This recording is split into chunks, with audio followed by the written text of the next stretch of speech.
Diabolu Frank.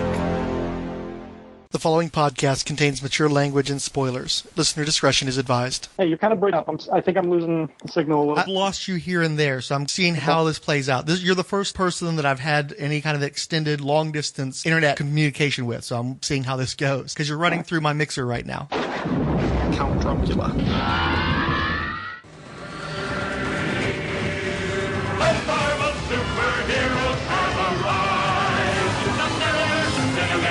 Fantastic Four. Spider-Man. Iron Man. Spider-Woman.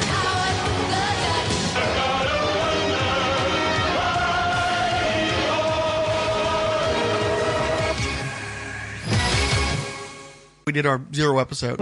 We all kind of talked about our origins. I don't know how much time you have, and I don't know how in-depth you want to go. But if you want to have the opportunity to introduce yourself to listeners and talk about your origins as a comic reader, feel free. I was born early 80s. The first comics that I read were in 1988, and they were G.I. Joe. I probably started regularly collecting in 1990. I was reading G.I. Joe, I was reading X-Men, and I was reading Batman and Detective Comics. Those were the ones that I could find at the local store that I could get every month. And then once I actually discovered a local comic book store in my town, then the horizons. Unless you grew up in the 90s, you didn't have access to whatever you wanted. You had to take whatever that newsstand carried.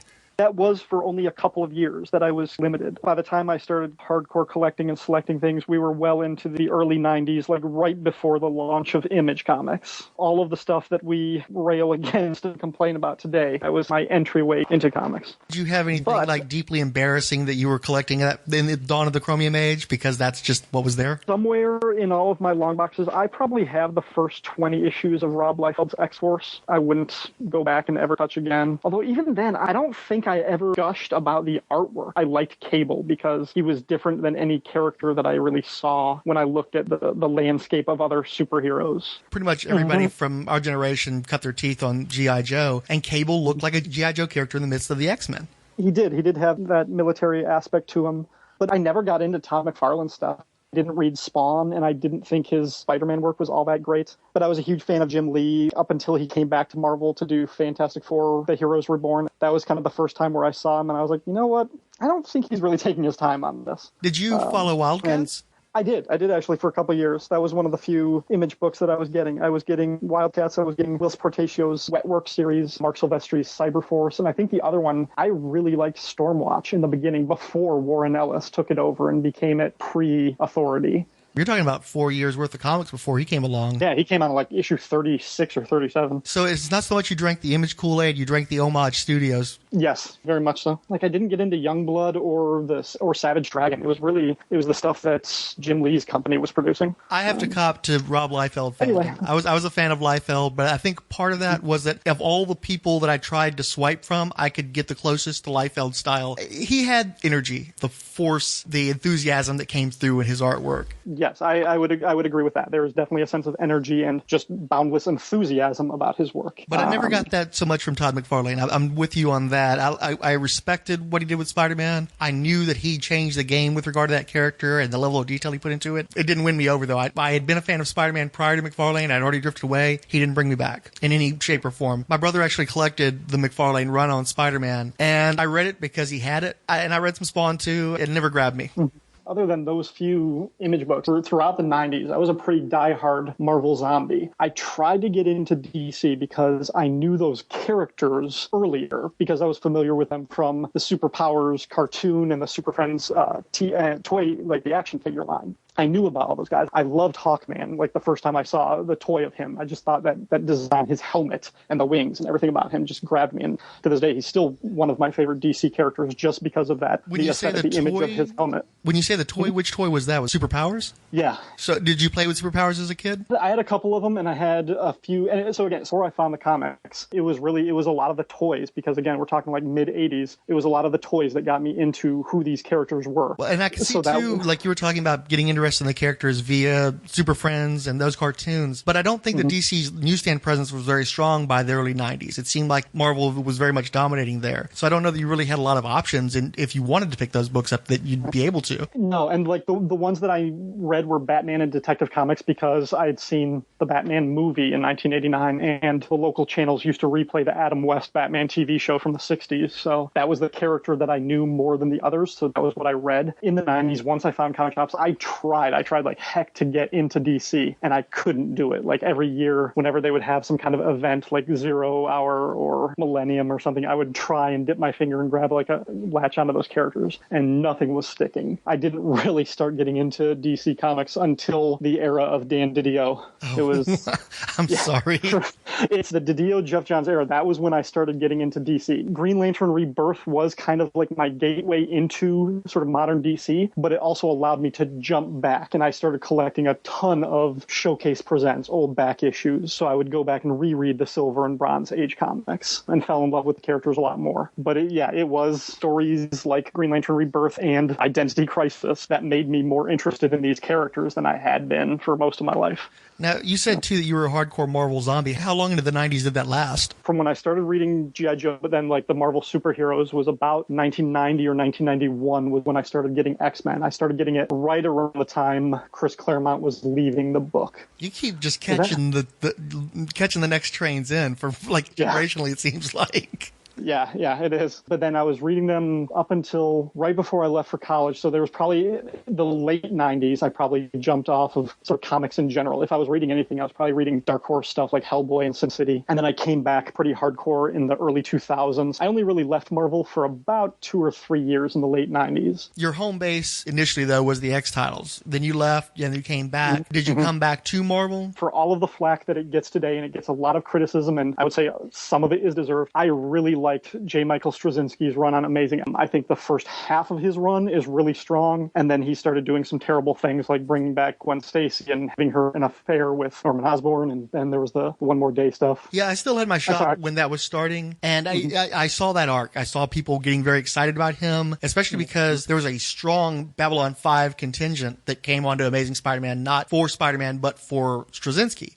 And those guys slowly drifted away, but the Spider-Man guys were still very excited about him until, and this happens to, I think, most writers during their runs, especially having an extended run, because he was on that book for a good long while, wasn't he? Yeah, it was probably 5 or 6 years. It's sort of the same conundrum you have with bands, where you have all these years to write your first album, and then you've got 6 months to write that second album. It seems like a creator will get all their good ideas, all that stuff they've been waiting to tell for years out in the first couple of years, and then if they stick around long enough, turn to sour, essentially. Yeah, I agree. And I think part of it was the voice that he gave for Peter Parker. He made the character funny, and he made him interesting in a way that I hadn't seen previous writers for Spider-Man really do. I liked it better than Roger Stern's stuff and what came after that. And I think that one thing that was nice about that, too, is he allowed Parker to evolve. Because throughout the 80s and 90s, he seemed to be stuck in that early 20s, doesn't really know what he's doing, still doing the same stuff to make money that he was doing in his teens. And then all of a sudden, he's using his science. He's back at the university, but he's teaching instead of as a student. It was a sense that, okay, this guy's finally got some traction again. Yeah, he was. He was growing up. He was becoming an adult, which I think some fans just rejected that. They didn't want that. They wanted the perpetual kid, which they were also getting because Ultimate Spider-Man came out at that exact same time. Marvel was giving two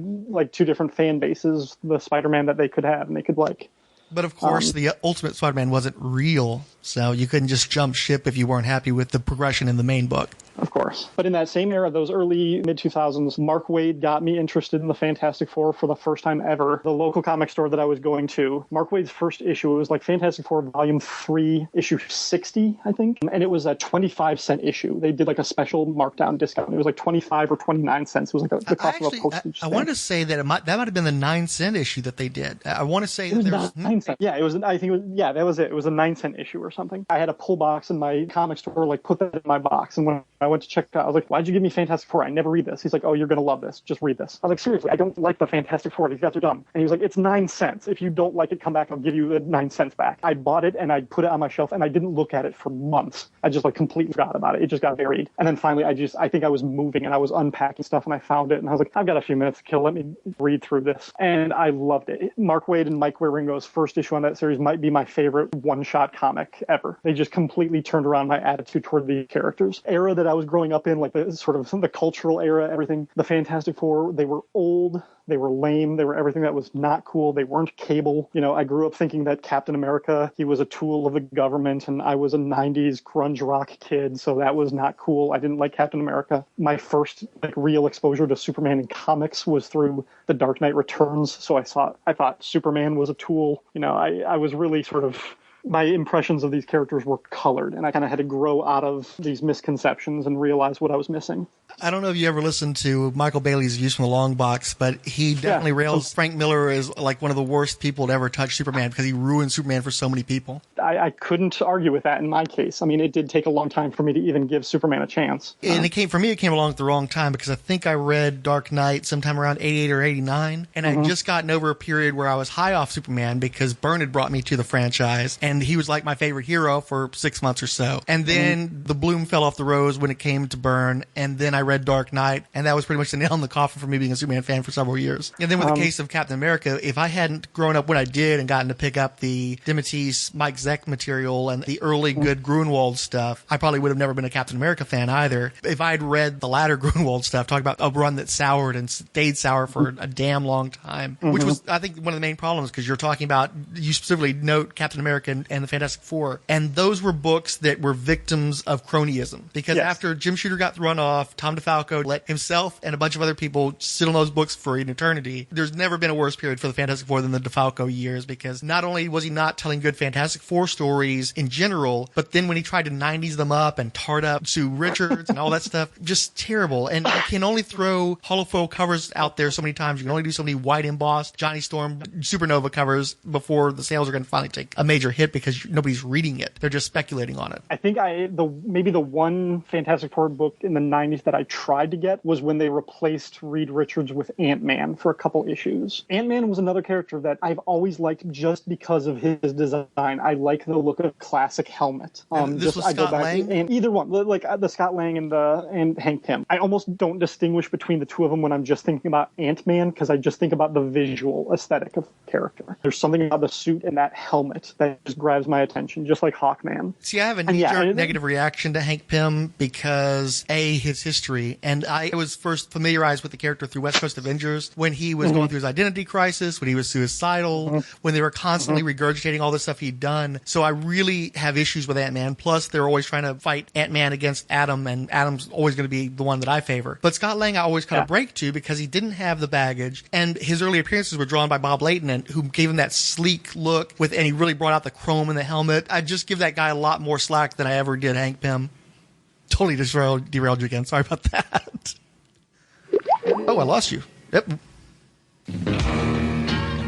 Obviously, the people who create comic books want you to read the things. Comic books aren't meant to be precious. They're pop art. They're junk culture. But they're our culture. If you're listening to this podcast, it's your culture. Most people, when they talk about comic books, they're talking about the so-called Big Two, Marvel Comics and DC Comics. It strikes us, though, that the entire comic book industry is undervalued by the general public. As comic aficionados, we'd like to have a podcast out there that covers the entire rest of the industry, and for that purpose, we will be your underguides. If you're sitting around and you find yourself bitching about comic books all the time and how comic books suck and how back in your day comic books were good, take a listen to the underguides and you'll maybe open up a little doorway to some independent comic books that you hadn't read before. It doesn't have Spider-Man in it, or a Wolverine, or a Green Lantern in it, but it talks about people's lives and stuff that sometimes you can identify with. If you're wondering where all the good writers and stuff went that don't write your comic books anymore, they're making independent stuff, so maybe we may cover it, and you may find something you can go check out.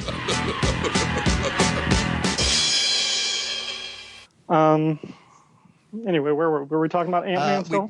I just broken in and talked about the things why I like Scott Lang and didn't like Hank Pym, and you were talking about where did Ant-Man come in from? It was a team up, right? Or wasn't he like, he'd replaced Reed Richards in the Fantastic Four? Yeah, and they brought him in for that, and I think I read that issue just because I liked the design of the costume. That was my introduction to the character. I didn't learn about who Hank Pym was until a few years later. Again, in the 90s, it was mostly focused on the X-Men verse, and by then there were 4, 5, 6 X-Men books that I could read. I would occasionally dabble into Peter David's Hulk, and I would occasionally read some of whatever Spider-Man was going on. I did collect every issue of Maximum Carnage, that Spider-Man event, and at the time I thought that was the coolest thing ever. I regret that decision. But yeah, we going all back, have those, though. You're pure of heart. You haven't been contaminated by prejudices and continuity. What got me into DC was Titans Hunts, one of the most hated arcs for Titans fans. But for me, I always will have an affection for Panther and Phantasm and all these characters that everybody think is dreadful because they were mine. Yeah, of course. And especially in the 90s, there was that big push for the old stuff is bad, you want the new stuff. Get the new characters, get them on the ground floor. So there's a little bit of an indoctrination quality to that, too. Well, that's why it's like every generation has their young female X-Men character. That's their intro into the family. It was Kitty Pryde for the longest time, then they replaced her with Jubilee, then they replaced her with some other girl. During the Joss Whedon run on Astonishing X-Men, he came up with this Armor Girl, who was the young teenage X-Men sidekick. Every generation, they create the same sort of character for the new readers to attach to. This is true. But anyway, I agree with most of your thoughts about Hank Pym. I've always liked the character a little bit more, but I reread in the regular Avengers book the trial of Hank Pym and all of those things leading up to him hitting Janet and then him going crazy and going to jail. There was a lot of good stuff in that I liked. I just think the problem was, and it's partially due to the nature of the serial storytelling of comics, they couldn't get rid of him forever. They kept bringing him back, so they had to keep redeeming him in order to justify bringing him back. And really, they just needed to write him out. They needed to make him go crazy and become a villain, or they needed to kill him off. Yeah, they wouldn't seem to commit either way, and I do think that was the major problem. He was a malingerer. Yeah. But as you said, and you're right, Scott Lang didn't have any of that excess baggage, and he had a good story with being an ex-con who is bequeathed this armor by the guy who doesn't need it anymore. I am really excited for Ant-Man. I might be the only one, but I think I'm really excited to see that movie when it comes out. I'm very disappointed for the movie that plays between my ears that Edgar Wright would have directed, especially because Scott Pilgrim, I think, is just a fantastic movie. It's so propulsive. It sucks your eyeballs out of your head and puts them into that screen. You can't let that movie go once it starts running. But the problem I have is that I don't like Shaun of the Dead. I've never seen Hot Fuzz. I've seen bits and pieces of other stuff he's been involved with, and I'm not that big of an Edgar Wright fan in general. I sometimes wonder if he doesn't have the same issues as the actor Terrence Howard. The original roadie? Right, where Marvel didn't know what they were doing yet, and they cut these deals, and Marvel hadn't become Marvel Studios yet. And same thing with Ed Norton on Incredible Hulk, where those were their stumbling blocks, their learning curve. And Edgar Wright had been there from that same period of time where it's like, yeah, we've got Edgar Wright, it's great. And then there's this long development process. And finally, by the end of it, Marvel Studios had changed. And I wonder if maybe Edgar Wright's movie wouldn't have been the movie that we wanted to see because there are certain expectations with the Marvel Studios movie now, where before it could have been maybe more laissez-faire, but now we want our stinger, we want our continuity ties, and I don't think he was wanting to play ball with that. From what I've read, they're keeping a lot of his script. They're just making alterations to make it more of a piece with the Marvel Universe, which was apparently his problem and may have ended up being a big problem for the movie ultimately. Maybe this is just me being an optimist. I think if anything, what will change will be the tone and visual style. I think it will feel more like a house Marvel project. I think Edgar Wright more than anything would have brought, you would have seen, hey, this is different than every other Marvel movie. And now you might not get that feeling. You might just say, yeah, it kind of looks like the Thor movies and Iron Man 3. It kind of just had that sort of house style. I have a conspiracy theory. One of the things I think may have driven Edgar Wright off is, you remember the whole Hope Van Dyne hubbub where they announced that it wasn't going to be Janet, it was the movie, it was going to be Hope. My conspiracy theory, and one of the things I think that probably ticked off Edgar Wright was I think that Marvel is going to have the Avengers exist prior to the Avengers. Because Marvel's played with that a lot in continuity, where these were the precursors to the Avengers, the first Avengers. And I think you're going to have Hank Pym and Janet Van Dyne in their prime forming this precursor to the Avengers that will probably use that actual name and will be where S.H.I.E.L.D. got the name from, because the Avengers name is made to make sense by Tony Stark's speech in Avengers. But Nick Fury in the first Iron Man, Nick Fury said the Avengers Initiative. The name existed before that. Yeah, and you have to ask why that would exist. And I think the issue with Hank Pym is whenever he comes up, you know what they'll always like to do on these internet articles? They always want to bring up the salacious stuff. So every single time that character ever appeared, they were going to mention he was a wife beater, and Janet is always going to be the one who got beaten and stayed. And there was always going to be people who had a problem with the message that would send to kids, even if it was never referenced in the cinematic universe. Right. But if you have Hope Van Dyne as the daughter of a perhaps difficult parentage,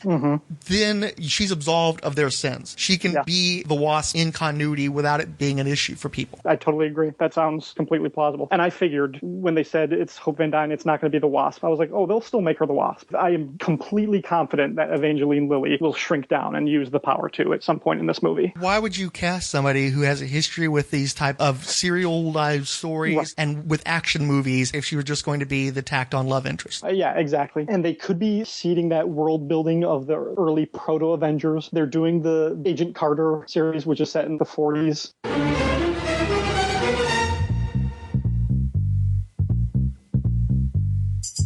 Dinah Lance is a fighter, and her one-woman war is against the czars of crime, the frightened men who dread the blonde bombshell, otherwise known as Black Canary. Writer Robert Kanigher and artist Carmine Infantino created Black Canary in 1947. She debuted as a masked femme fatale that kind of skirted the law, but pretty quickly she evolved into a civic-minded crime fighter. She has mastered multiple martial arts disciplines and unarmed combat forms. Her canary cry, when properly focused, is powerful enough to punch a hole through a wall. Black Canary has, in one form or another, been part of multiple incarnations of the Justice League, the Justice Society, and Birds of Prey. I freaking fell in love with Black Canary, and I'm proud to podcast about her adventures in comics and television. Flowers and Fishnets, a Black Canary podcast. Yeah, no. Oh, are you still there? Yeah, I'm still with you. Oh, sorry. Another tangent. Gosh, that Ike Perlmutter thing, just the whole thing with Marvel and Fantastic Four just drives me crazy. Perlmutter is the nexus of evil at Marvel because people love working for Marvel and they leave because they can't make decent money at that company. Mm-hmm. And I think that's one of the only reasons why anybody still works at DC at this point is because at least you're getting paid there to some degree. Mm-hmm. Marvel just doesn't want to pay people. Marvel wants them to love their jobs and for love to be enough. And that's Perlmutter. That's his bean counting and his streamlining. Mm-hmm. He wants to make sure that Marvel is always super profitable and he'll sacrifice people to get there. When I heard that he's canceling Fantastic Four just to spite Fox because they've got the movie and all the merchandising rights, I think Fox's appropriate and justified response is to laugh in his face because the movies do not benefit from the Fantastic Four comic. Well, that's true, but the movies would benefit from action figures that they're not going to put out because Marvel put the kibosh on that. So. Right, that's true. But the comic could benefit from the movie, potentially. Oh, certainly. Well, and also my understanding is they've had to take everything off the walls related to X-Men or Fantastic Four at Marvel just in case he shows up. Their images up there, yeah. There's definitely an element of irrationality, and unfortunately he has the power to back up that irrationality. But at the same time, you talked about how you came into that property with Mark Waid, and as far as I can see, that's the last time anybody really had a good handle on that book anyway. I really liked Jonathan Hickman's run. He was on it for a couple years not too long ago, and he did some really interesting things that did not feel like they were just retreads of what Kirby and Byrne had done before. I mean, it used some of those same elements, but he also brought a lot of new and fresh ideas to that. I liked Jonathan Hickman's run. Every time I try to poo-poo FF, somebody comes back and says, Jonathan Hickman. But I personally have issues with Hickman because he's one of those guys. I like my Marvel to be Marvel and my DC to be DC. I like for the creators to play to each company's strengths or go into their own house, do an Image book. And of course, Hickman came out of Image. But it feels to me like Jonathan Hickman is the Grant Morrison of Marvel. And I don't think Marvel is supposed to have a Grant Morrison. I know he had a great run on X-Men. I'm not saying that he can't write for them. But that mad Scotsman aspect of the guy who's doing stuff like Multiversity, that kind of stuff belongs at a company like DC. It doesn't fit as well with Marvel, and that's what Hickman does. He just keeps being the Grant Morrison of Marvel. If Jonathan Hickman's Avengers run that's been going on for the last couple of years, if that was on the other side, that was what Justice League had been for the last couple of years, it would be like the greatest Justice League ever. Those really big, high concepts, like those things. That would be the Justice League that I would want to see. Yeah, because I mean, I tried to read that run. I liked elements of it, but there was not enough Marvel to that. It just felt so DC. It got under my skin. Yeah, it was. They need more Black Panther. They got away from. They started out with Black Panther pretty heavy there at the beginning, and then they got too far away from him. And he's one of the main reasons why I wanted to pick that up. With his new Avengers, I love the dynamic that he gave to Black Panther and Namor at the beginning. I would read a solo Black Panther book by Jonathan Hickman in a second. I'd have to cop to that as well. I like it when a clearly intelligent writer can take on a clearly intelligent character. One of the problems I've had with Black Panther as far as how he's been written in the past is well-intentioned, but not necessarily intellectual people trying to write him. And so they write him as Daredevil, where he's supposed to be your Mr. Fantastic type with Batman's skill. That should be one of the most impressive characters in the Marvel roster, and instead, he's the guy who replaces Daredevil. Honestly, as far as how he's written, rightfully so oftentimes, because he's always pushed down as far as what he's capable of doing in the books that people herald the most. As much as I like Don McGregor's work in the 70s, that was not a guy who was particularly capable. That's a guy who was prone to getting his ass whipped incessantly, seemingly. You know what I hope we get in the eventual Black Panther movie? Not too long ago, I reread the whole whole Chris Priest run of Black Panther. The narrator character, the State Department guy.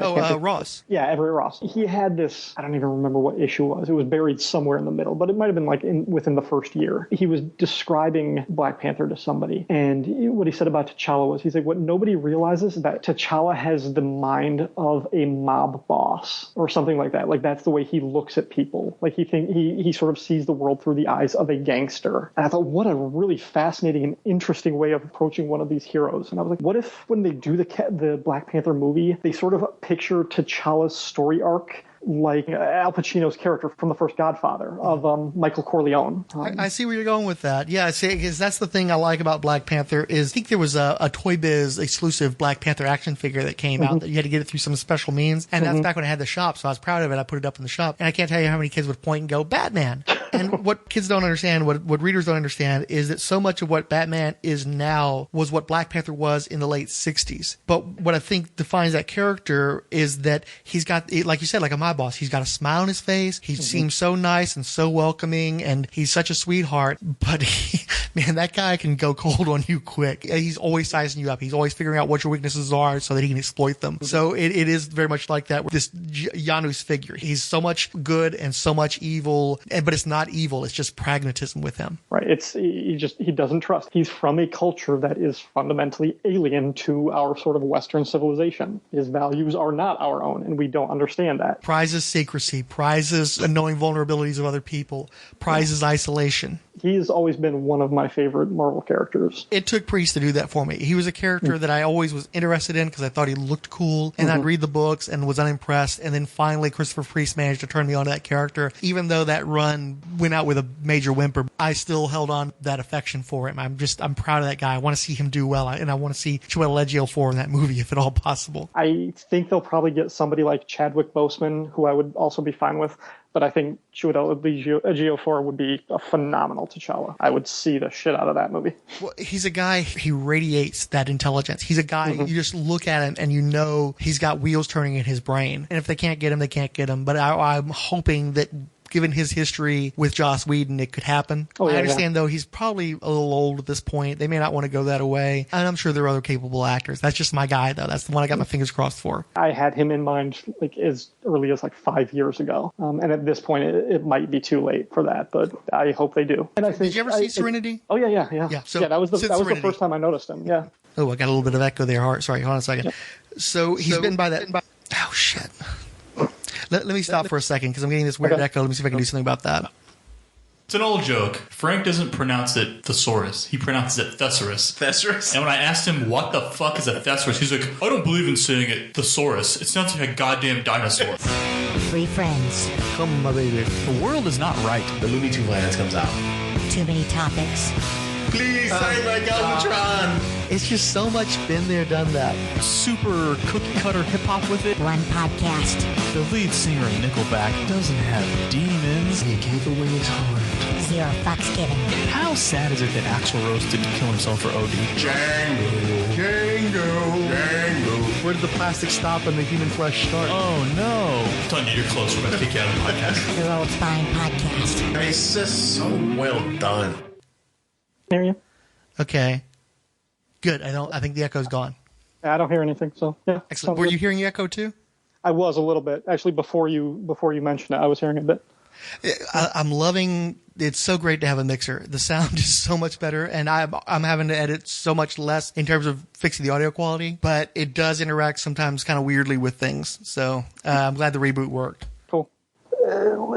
Getting back to the Marvel Cinematic Universe and the movies, I think we've sort of talked about this online before. They do seem to be lacking in terms of villains. Part of that is how they present the villains, but I also don't think that they've got the greatest bench of villains for the Avengers characters. I don't know that I would agree with that. My prime example would be Thor: The Dark World, where they burned through Malekith the Accursed and Curse as though they're nothing, and you could have devoted movies to either one of those characters if you'd mined the comics and made use out of that. And instead they turn in this. For me, I hate that movie. I think it's a completely disposable movie. I don't think that history will be kind to that flick, especially because it's not going to have any bearing on anything for the most part. And that was just being wasteful. But the thing of it is getting the most mileage out of those characters. I'm pretty sick of Loki, but I know people love that character, and he's going to keep selling movie tickets for Thor for at least the third chapter. So what you need to do is make sure that you've cast well and that you're getting the most out of your villains. But again, one of the theories is that the Marvel's not looking to spotlight the villains. They want to keep your focus on the heroes that they've got in 9-picture contracts. Which is refreshing. I like that, and I appreciate that. Well, I mean, it's distressing that I was going to see Batman movies for the guy who was playing the villain for that particular episode. I mean, kids have seen these movies. You want the kids to root for the heroes, not the villains. And I don't know that paradigm ever shifted, but as an adult, certainly I tended to root for the villains over the heroes because they were the interesting ones. True, yeah. The movies could really use like a Doctor Doom figure. Going to the Peter Parker thing, there's so many different Peter Parkers that even if you can't access that character, you just go to the next guy that's very similar to Parker. There's a few Dooms floating around there. They could take Kang and turn him into a Doom. Kang is a guy I never got a lot out of, and there's enough there in terms of the technology and his general look that they could just turn him into an ersatz Doctor Doom for the Marvel Universe, and I think that the character would actually be improved in cinematically and in the comics that way. Yeah, no, I agree. They could do. He would be the next one I would want. I've mentioned this like in the comment section. I am not as familiar with Marvel's cosmic side, so when I saw Thanos at the end of the Avengers, I was like, okay, that's interesting. That's not the next villain I would like to see. I would much rather see Ultron or Kang, or even like an assemblage of the Masters of Evil. Yeah, but I really thought they would end up going toward the Masters of Evil.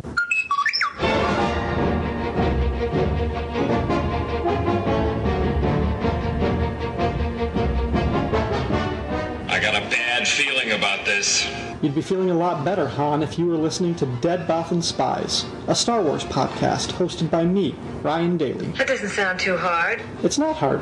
You just check out Dead Bothan Spies on iTunes, Facebook, or the blog page, deadbothanspies.blogspot.com. Don't be too proud of this technological terror you've constructed. Well, I don't know if terror is an appropriate description. It's a podcast that combines everything you love about me talking and some of what you love about Star Wars. I want to learn the ways of the Force and become a Jedi like my father. Fine, whatever. Do that after you listen to Dead Bothan Spies. Yoda. You seek Yoda.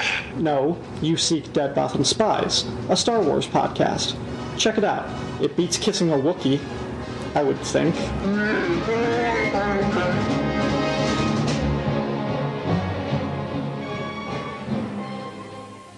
All right. Well, it was good talking to you for the first time. Actually, I had fun with it. Were you comfortable? Were you happy with how it worked out? Oh no, none of this is usable. I'm putting an injunction. You can't use this. No, this was great, and I hope the sound quality turns out all right. Hopefully, I think it will. Let me tell you, man, I'm loving this mixer. I caress it. It's not appropriate, but what I do in my own home, nobody can condemn me for. But no, I think it'll actually be pretty good. I've tested this before, and it sounded really good. I'm so happy with this thing, and I hope you'll be happy with how you come out. Cool. I hope so. I guarantee you I've got material here. So it's not about, we have to rush and fix something real quick. I guarantee you the way that I have in mind to do the show, you've given me plenty to work with. In fact, I'm going to cannibalize this and get all kinds of use out of it. You're going to be like, holy crap, they're using me again? This will be the next 10 episodes of the show. You're going to be like Alan Moore. I wrote 3 stories in the 80s, and the entire DC line is based on them now. Cool. We've set this up. We've broken the ice. We're comfortable. We're okay. Well, let's not say comfortable, but you're not comfortable. I'm comfortable. I'm in my pajamas. I'm terribly comfortable. I've never been really what you'd call comfortable. Anyway, that's okay. That can work. I can use nervous energy. I got that in spades.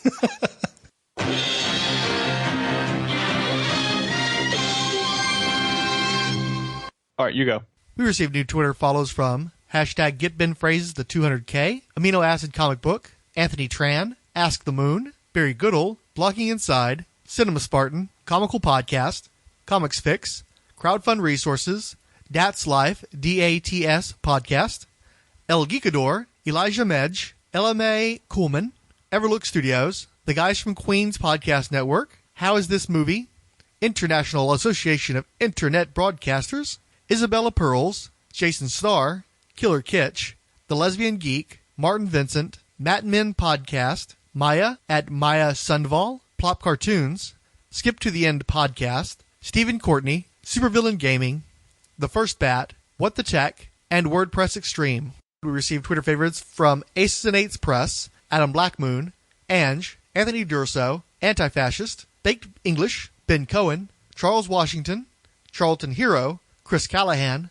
Chris Michael, Chris Thompson, CJ, Count Drunkula, David Golding Artist, Dead Vinyl, DS and RS, Il Perrin, Ed Moore, Eternal Rage, Evil Pilgrim, Fantastiverse, Felicia at Proxy, Future Primitive, Harrison Rawdon, The Irredeemable Shag, Josias Arbello, Keith G. Baker, Kim Doyle, Legion Bloggers, Longbox Graveyard, Lord Horstocles, Luke Dobb, Martin Gray, Marzo Khalif, Moldwitch, Mystery Vlog, Odell Abner Dracula, Orbital Comics, Oscar Olalde, Outside Longbox, Perfect Chaos, Randy Caldwell, Randy Micah Smith, Run with Comics, Sheena is a Punk Rocker, Show Me Your Bits Podcast, Sir Kayak, Small Time, Superboy, Sin, Tuala Sharp, Top 5 Road Crew, Wetsuit at Lucid Cadet, and Ziggy at Mr. Jaffrey.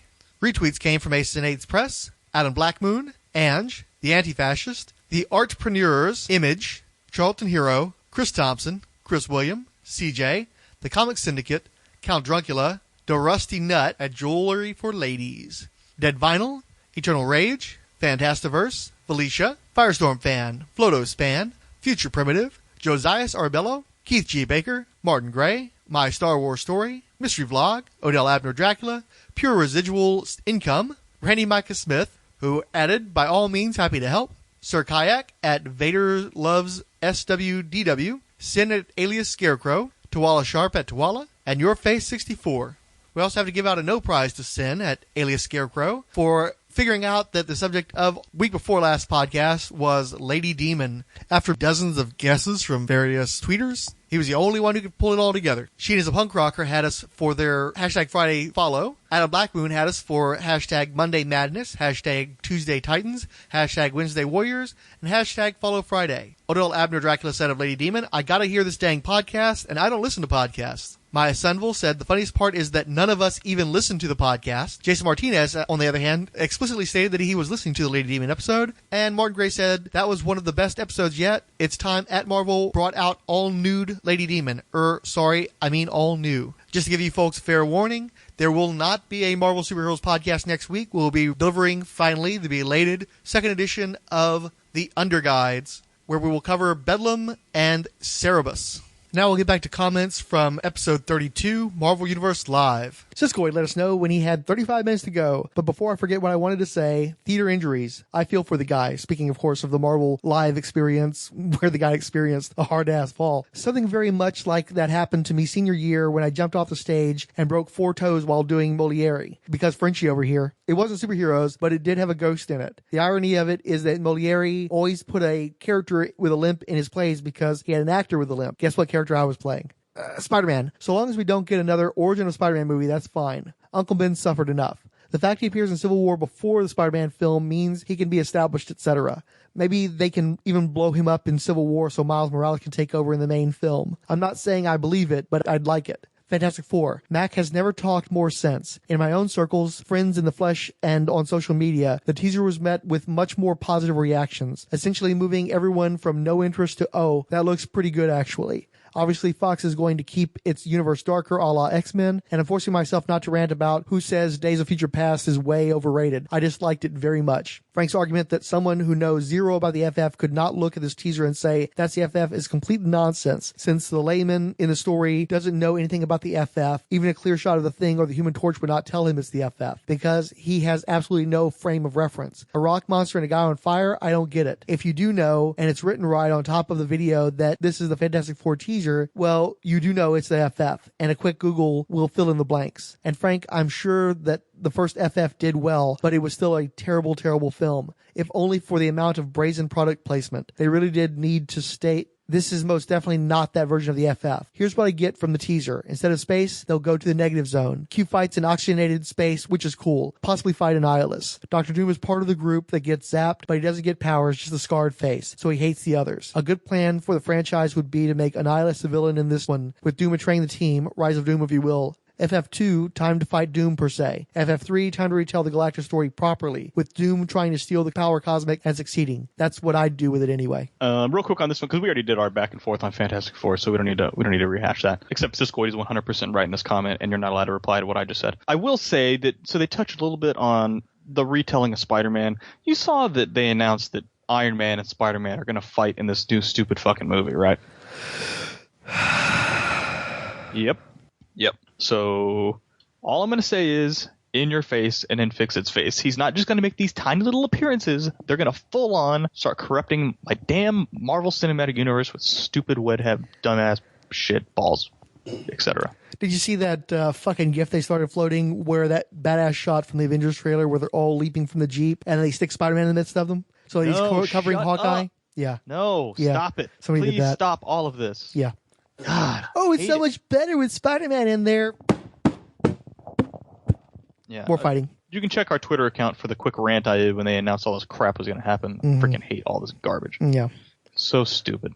My characters took a backseat to this dumbass for long enough. I don't need this crap anymore. Yeah, that's been part of the great thing about the Marvel resurgence is that after seeing so many Spider-Man movies, we get to see other people now. Just like in DC. I'm a DC fan, and I had to go through all those fucking Batman and Superman movies. And it's funny because I think one of the news sites like Newsarama did the top 10 DC movies, and like 8 or 9 of them were Superman or Batman because that's all they fucking made. Yeah. Except for, the occasional Steel or Catwoman or, stuff that just didn't click at all. Well, and like how we were talking about earlier, how in the discussion of independent comics versus mainstream comics, we briefly touched on it, but it's the same thing. Like with Spider-Man, if you start doing stuff that's wrong, you get a whole freaking wave of dumb internet people who get all pissed off and write letters and write emails and spam message boards. That's the great thing about doing these lesser tier characters is you get less people pissed off because they're just grateful they're going to see their characters on the screen. So for me, it's easier for the actors because they don't have to hear all this stupid dumbass it's got to be like these actors making Star Wars and Star Trek movies. You know what I mean? Like these people have got to be hounded by fucking fanboys nonstop. There's just less fanboys out there for these lesser known characters. They just want you to see you make a good story and you don't have to stick to fucking canon. You can go out and do whatever the hell you want. Whereas as soon as they start making one of these dumb Spider-Man movies, it just flares up all over again. So just stop making stupid Spider-Man movies. Leave them alone. You got other great characters. Do those. Well, no, I mean, Sony doesn't have other great characters. That's one of the reasons why they're willing to work with Marvel so that he appears integrated into the Marvel universe. True. They don't have other great characters. If you try to mine deeper into Spider-Man, even Spider-Man's own line is so full of Spider-Man that what do you do? Spider-Woman, Venom, there's not a lot of places to go with that. There isn't a rich enough universe amongst Spider-Man's family even. At least Batman, you've got some strong variations on the theme. Nightwing isn't Batman, Huntress isn't Nightwing, Batgirl isn't Huntress, so you've got some variety there. But all the Spider-Man guys, not only none of them anywhere near as popular as Spider-Man, but they're mostly so close to that mold that they don't offer any real contrast unless they're villains or anti-heroes. That's why for me, and it's been mentioned on the internet, and I kind of hope that they do this, I'd love to see Marvel do their Punisher by way of a Spider-Man movie and introduce him as a villain and introduce him as a contrast to Spider-Man, and then they go off and do stuff with the Punisher when they don't have access to Spider-Man, which will happen inevitably. Yeah, that'd be badass. Because I think because for me, that's one of the issues with the Punisher is he's got to be part of the Marvel universe because every time they try to do a standalone Punisher movie, he's just like every other vigilante character that has been in cinema. If you have to have the Marvel universe there as well, or he doesn't have a reason to exist as a cinematic character. And let's face it, Spider-Man's rogues gallery isn't nearly as strong as Batman's rogues gallery. I would argue Spider-Man's got a really good rogues gallery, and I think they're a very cinematic one. You just have to be willing to embrace the comic bookiness, which Sony has been resistant to. You can't make everything tech. You can't throw a black trench coat over everybody. Sometimes you're just going to have to let a guy with big green wings fly. No, like I think Green Goblin it doesn't work. I was actually referencing the Vulture, but okay. Let's get Kraven out there. Punisher. Kraven's the kind of guy you can put into like a black leotard and just have him go hunting people. You don't have to have the colorful costume. What I was trying to say is if you want to do Mysterio, well, you've got to own the fact that it's a weird ass looking character. You've got to do a weird ass looking character on the screen. You don't have to faithfully adapt the costume, but you have to know going in that you're going to have to go beyond some techie bullshit. Or it doesn't work because the whole point of Mysterio is he's supposed to be altering your perceptions and make you think he's this being with these bizarre powers when really it is a stuntman and an FX master in a suit. Yeah, I think that you bringing up Mysterio made my point. Thanks for making me win this. Mysterio sucks, dude. The Sinister Six, Sandman, Rhino, these guys are freaking terrible, dude. These are some crappy villains, man. Hobgoblin? You mean... I like Hobgoblin. No, actually, I think Hobgoblin's more cinematic than the Green Goblin. Oh, wait, 10 times more, but the problem is you can't use him because you already had Green Goblin. Well, no, that's when you replace Green Goblin after you killed him in the first movie instead of just having his kid be Green Goblin 2 and even more Power Ranger looking. Oh, my God. Yeah, see, so thanks. Whereas with Batman, I don't know. I don't give two shits about Batman, but you're 100% right. His supporting cast is a billion times stronger because they went on to have at least semi-successful comic book careers, whereas all the Spider-Man derivatives are all shitty, not successful. Well, I don't know if you're aware of this, but as a for instance, they had this thing in the Spider-Man universe called One More Day, and it involved altering the history of some of his characters. So Flash Thompson, his high school bully, and one of his buddies ended up going to a rock and having his legs blown off, and so they gave him the Venom symbiote, and it became like a Punisher/Venom combination for a while there, and he's currently serving in Marvel's versions of Guardians of the Galaxy. Did I just give you a headache? Yeah, I thought so. I literally started to throw up and then stopped. I was able to hold it in. Holy cow. That was close, though. Hey, pause while I cough for a second. Okay. Oh, my God. Okay, for our next comment. You want me to read the Kyle Benning? Because usually it involves him tearing you apart, and it's super long. He's talking about me in this one, and it's also really long, so you talk about you do. Kyle Benning wrote, more on the Fantastic Four. 1. First, I think I posted my comment regarding the Fantastic Four movie before the teaser hit. That said, nothing in the trailer said this is a Fantastic Four movie to me. Most of the positive feedback I've seen regarding the trailer are from people with a passing interest in the Fantastic Four. Yeah, they know who they are and may have followed their book occasionally, but they really aren't all that invested in Fantastic Four and haven't followed them for decades. I have. They are my single favorite superhero team, so I guess I just want to see them done right. And nothing released regarding this movie has pointed to any version of the Fantastic Four that has ever shown up in the 616 Marvel Universe. Do I expect a direct adaptation? No. But I would hope that they would pay some very heavy respects to the source material of the property that launched Marvel Comics into the Silver Age. 2. Don't confuse a good and entertaining movie as being the same as a good property movie. This movie could look great and be entertaining as hell, but if it doesn't capture any of the elements of what makes a Fantastic Four who they are, then it really isn't a good Fantastic Four movie. New Trek and Man of Steel are other examples, at least in my opinion, of that. Those movies tend to not sit well with many longtime fans of those characters. While fast-paced and entertaining does not capture the Star Trek feel or military protocol that has been present in all past iterations. That means that while they may be entertaining or deemed good movies, they are not good Star Trek movies because they failed, according to many, in its goal to be a Star Trek movie. I enjoy the action of New Trek. They are movies I would consider good as their own thing, but I would not call them good Star Trek movies. Does that make sense? The same can be said about Man of Steel, which it seems like there's a fair split between fans of the movie and its detractors. I myself see no redeeming qualities in that film. Many think that while it can be entertaining and pretty to look at, but it fails in its goal to be a movie about Superman. To many, it is a movie about Batman with superpowers, which you may enjoy, but it still fails the task it set out to accomplish. So essentially, this movie could be a great entertaining flick with loads of drama and great special effects, but if it doesn't even get close to capturing the Fantastic Four in more than name alone, it will be a failure in the eyes of loyal, longtime FF fans.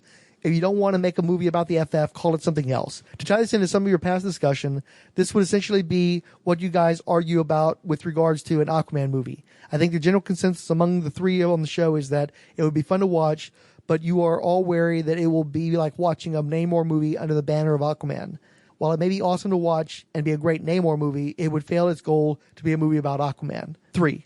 I think that most concepts trying to modernize the Fantastic Four fall flat as they ignore the era that spawned them. To me, the Fantastic Four are the perfect example of the sci-fi space race age of the late 50s through 1960s. That is the cultural tone that birthed the Fantastic Four, and you can't have the Fantastic Four without it. Just as Captain America needs World War II as his origin, the Fantastic Four needs the 1960s sci-fi space era as theirs. The Cap movie works so well embracing the period piece feel.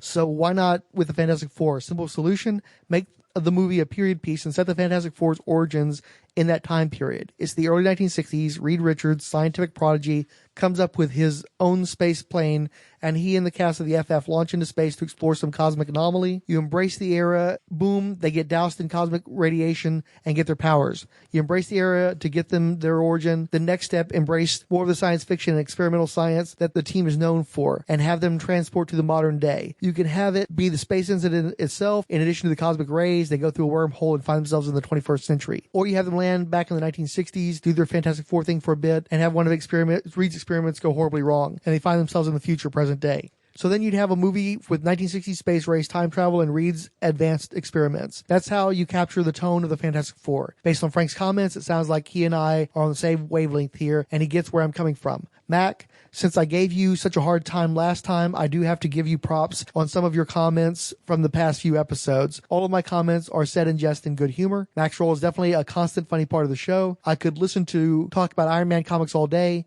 You and I are definitely in agreement and on the same wavelength when it comes to Iron Man stuff. Good stuff. So, I just don't know.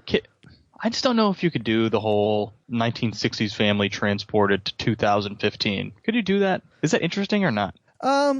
Here's the thing. I like the idea of a Fantastic Four movie set in the 1960s. I'm pretty sure that the licensors that want to put them on cups and t-shirts don't like that idea. And I'm not even sure if they can do that since Marvel, I think, can poo-poo all that stuff. So it gives them a little bit of a license to be daring in that way. I think that there are ways that you can just have the Fantastic Four in the modern era. Their origin is tricky, but it's not like, Robin's a acrobat in a circus, which you just doesn't make the slightest bit of sense in the modern era. That's one where it's like you almost need to have Robin come through time for him to keep his origin at all, like any element of that for the most part. The Fantastic Four, well, we just had that Interstellar movie where it's like we've got global warming and the crops are dying and we have to find a way of getting to another planet. So you could create a situation like that. For instance, take Armageddon, where you got a great big hunk of rock that's coming toward the Earth and we have to pull everything together as quickly as possible, go up to space and blow that thing up. And because you needed guys who were experts in explosions, you got Bruce Willis's riggers. There are ways to work within the modern era to address the needs of the original 60s stories without actually setting in the 60s. But for me, I do think that would be kind of cool. I don't see that ever happening. But I would love to see the Mad Men version of the Fantastic Four on screen. So here's my one problem with the time travel thing. And it's that Cap can do it and movies about World War II are interesting. I think space race movies, I don't think does anybody give a shit about the space race anymore? It would be tricky because we've actually kind of seen those movies too. You've already seen the right stuff. You've already seen Apollo 13. I've heard, like, when Leonard Nimoy died, they kept talking about how inspired NASA people were, like the people who grew up to work at NASA were inspired by Star Trek. And I don't hear that as often with Star Wars. What I hear is that Star Wars killed the public interest in the actual space race because getting a man into a rocket and sailing to the moon just wasn't as exciting as the space opera of Star Wars. I think that that's somewhat true when it comes to the Fantastic Four, is if you try to go back and do the right stuff with superheroes, I don't think it'll resonate because the people who were there for that, the people for whom that would resonate, are old and they're dying. And you need to find a way of making the Fantastic Four relevant to the younger generations. It would somewhat be self-defeatist, but at the same time, I kind of understand where he's coming from because you can't remove Captain America from the World War II era because he doesn't make sense. The character that's pure and so patriotic and such an ideal version of what America should be has to exist in a simpler time. He can't come out post-Watergate. They've tried, it just doesn't work. So he has to be part of that era. Well, the Fantastic Four were really the first Marvel heroes. They may not have been the first ones chronologically, but they're the ones who launched the modern era of Marvel as of the 1960s. There is some desire I can see to try to put them back into that role. They should be the first heroes. And one way to do that would be the whole time travel aspect. I just think it's too convoluted, and I don't think that the space race aspect would resonate with modern audiences, but I totally understand the desire to go there. I would love to go there, but I'm old. I'm only getting older. I'm not the target demo, and I think that people too much younger than me wouldn't give a shit. You think about how the movie's going to play 10 years from now and 20 years from now, it's just going to become less and less relevant, and you're basically condemning the Fantastic Four to always be irrelevant to modern audiences, to always be a nostalgia property, which I think is a slow death. Well, it's not like having Dr. Doom, as you called, a doxing internet troll isn't going to date it in 2 years either. Well, that's right? going too far in the other direction. It's going to date it immediately. Is he going to surf through virtual reality too? Yeah, exactly. Is he going to get stuck in an arcade game? My point is that World War II still resonates. People are like, oh shit, Captain America's running around in a super dopey American flag uniform. But then they say, yeah, because he fought in World War II, dude. Like, you don't get it? Like, the patriotism and everything, where everybody stopped doing everything and they were converting entire factories into just making warplanes to win. Like, to me, World War II still resonates. You can have a guy running around in a dopey star-spangled costume because it was World War II. People just completely will buy into it. To say, yeah, but the Fantastic Four, you don't get the exploration, the need to want to go into space and all this stuff. No, nobody gets it. People see NASA in a lot of ways as just a gigantic waste of money now. Whereas a war is a war. just flying into space to see how far you get into space, I think it just is flat out not interesting to people. I just don't think they buy in. I'm not saying it's not a shame at all. I'm not saying that at all. I'm just saying I don't think it would work. It could totally. I'm not saying it doesn't. It's not going to work. You could tell a great story like that, but it's not going to be popular, and there's no way a movie studio is going to do it because of what I just said and what you said. People have no interest in it anymore. So. Well, it alters the way that you perceive the characters. Because while I can see where pulling them out of their time and into our time would alienate them further, and they would make more sense because of the way they react to the world and feel like freaks and such if they came from another time where there weren't already mutants established, since they're supposed to share a cinematic universe with the X-Men anyway. But at the same time, you can accomplish that in ways that don't create such a dissonance, because you're altering the chemistry of the characters if you pull them out of time. You know, you're creating another layer of mythology that hasn't existed in the comics. You're trading out one radical revision for another radical revision. So that's where I think the big problem is. And it's another thing you're going to have to explain further down the line. It's going to just going to pick up steam and cause more and more problems over the course of time. I think that you just have to reinvent them for a modern era. And from the looks of it, they're taking elements of the Ultimate Fantastic Four that Warren Ellis was doing and Mark Miller, where instead of a space race, they're experimenting with teleportation. It's not necessarily the way I would go, because there's something sexy about climbing into a rocket ship and blasting off into the unknown, but there are still better ways of addressing the changes that have been wrought since the creation of Fantastic Four than to literalize the complication. Yes, I agree with all of that. I'm glad that you've now completely gone on my side with this Fantastic Four movie. You restricted me from addressing that, so I'm just going to leave it alone. That's how I've construed your comments. Okay. I do want to point out, though, that Siskoid added one logical fallacy to counteract my own logical fallacy. So. Wait, what? Siskoid did what? Well, he's trying to create this person that's completely virgin to the Fantastic Four, which wasn't what I'm trying to say. I'm saying that if you saw the cartoons and you have a vague, or just remember seeing them on folders and stuff when you were a kid, that there's nothing in the trailer that would make you connect one thing to the other thing. I didn't mean that there's some virginal person out there that has no awareness of any comic book heroes and therefore doesn't know anything about the Fantastic Four. No, what Siskoid was saying was that if you're watching a trailer that ends in it saying Fantastic Four, then you know that you were just watching a trailer about the Fantastic Four. Okay. I thought that you were the one who was saying there was somebody who's in some sensory deprivation room being shown random slides of a teaser trailer, and then they never know what the name of it was or what it was supposed to be. I thought we agreed not to discuss this. You brought it up, man, not me. Okay. This last one is, I believe, from Guano Man. Really? Did you send me that? Did I not send you that part? Okay, well, I think I have one more missive from Guano Man. Hello, gentlemen. First, thanks for reading my Facebook post about the podcast, and once again, apologies for seemingly neglecting the other hosts in favor of Frank. What can I say? Fans of the Martian Manhunter are a small and endangered group. We have to stick up for each other. That said, on this episode, I have to take Mac's side on the FF discussion. I'm so tired of the oft-repeated trope that real fans of Fantastic Four all hate this movie with a passion. It's a classic example of the no true Scotsman logical fallacy. I'm a big fan of FF and have been reading their comics for decades, and I'm looking forward to this film. True, it's not based on any of my favorite eras of the FF, but it is clearly heavily based on Ultimate Fantastic Four, putting the lie to the oft-repeated myth that it has no relation to the comics. What people really mean is it's not based on my favorite FF comics, and that's fine by me. I think we forget to what extent even the best Marvel movies are. A, heavily influenced by the Ultimates universe, and B, adapted for a different medium. The MCU and X-Men movies are all pretty far from what I consider the classic incarnations of their respective properties, but that doesn't diminish them one bit. At the core of FF are a sense of family and a sense of wild sci-fi adventure. We've not seen any of the interpersonal dynamics in the teaser, so there's no basis at all on which to judge that yet. However, Trank is very character-oriented, as his work on Chronicle shows. I'm quietly confident that he'll nail that. As for adventure, the teaser clearly shows some kind of portal between worlds, which I'm guessing is the negative zone, so it's clearly not going to be as grounded as the detractors would have us believe.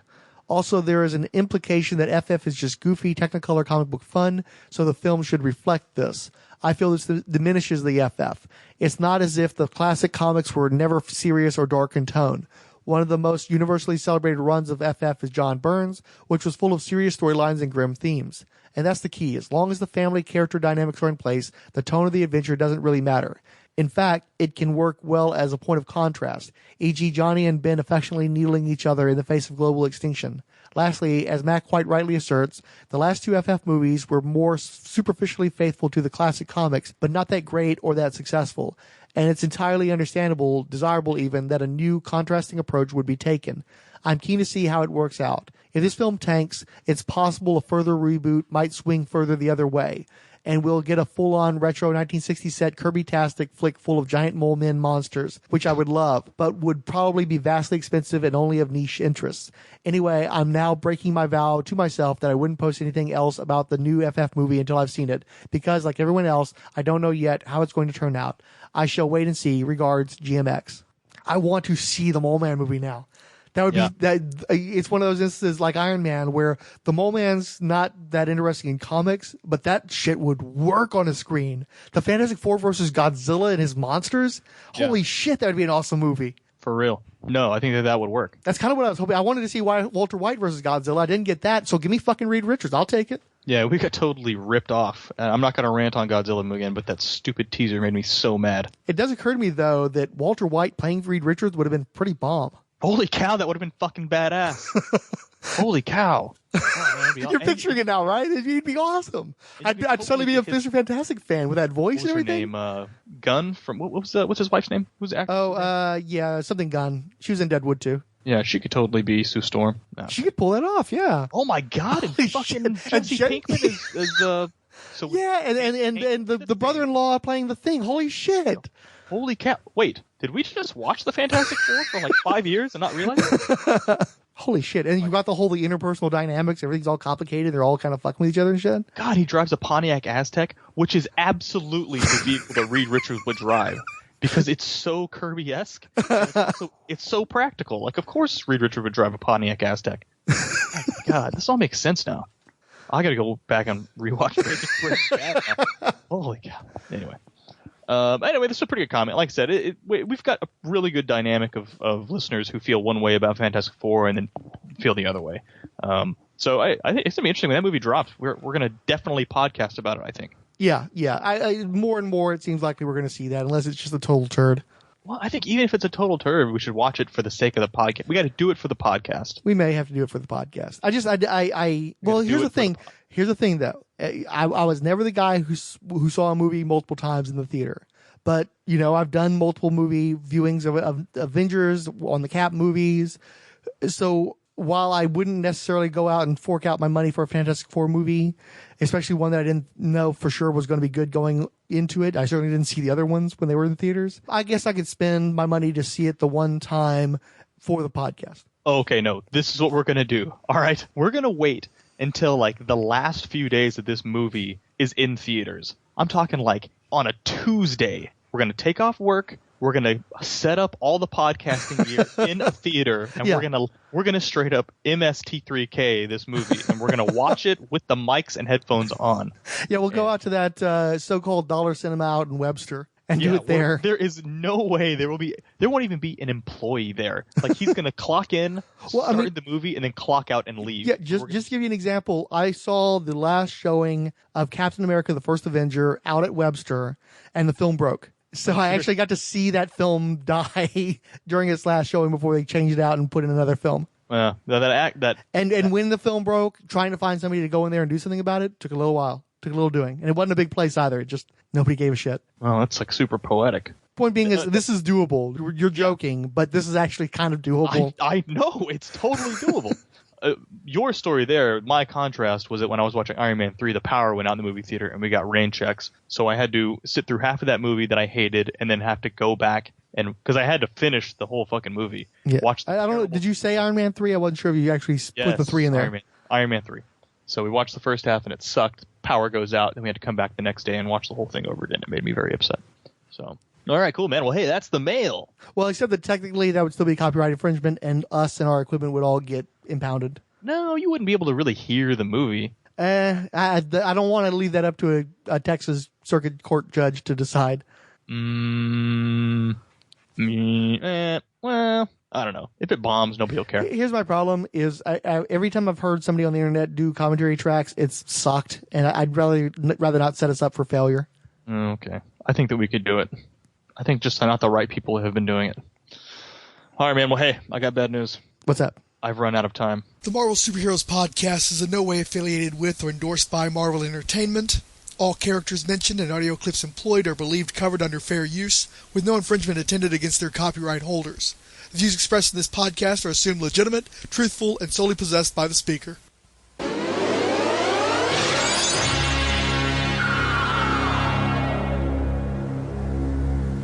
Oh, am I getting the intro?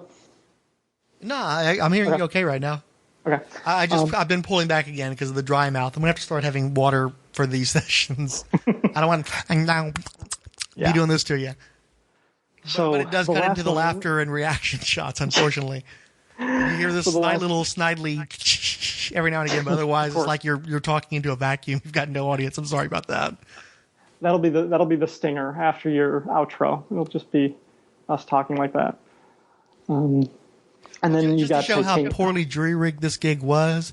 At one point, I had like this tape deck looking Radio Shack recorder, and what I would do is I'd plug that in and I'd record the output from the computer with that, but mine would be recorded on on the Audacity on the computer, and I'd have to try to sync all that stuff up. So I'd always wanted to do like a Garfield without Garfield, where it's just Mac talking into space to nobody, just to make him look like schizophrenic or something.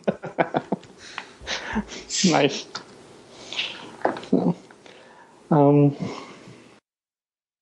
Your breaks are making me thirsty. And yeah, I just grabbed something out of the fridge so I can. Your fridge is a lot closer than mine, man. Well, I'm holding a tablet and I've got headphones plugged into it, so I'm able to be mobile. I'm walking around trying to find a good signal. I need to make that like your intro. One thing I want to do with people is do like a third-person intro like they did in Secret Wars. And that's like going to be your power. You're the guy who's got the tablet that's mobile that allows you to go get a drink out of the fridge. Hey, I'm thinking ahead. I'm trapped here on the ground, you son of a bitch.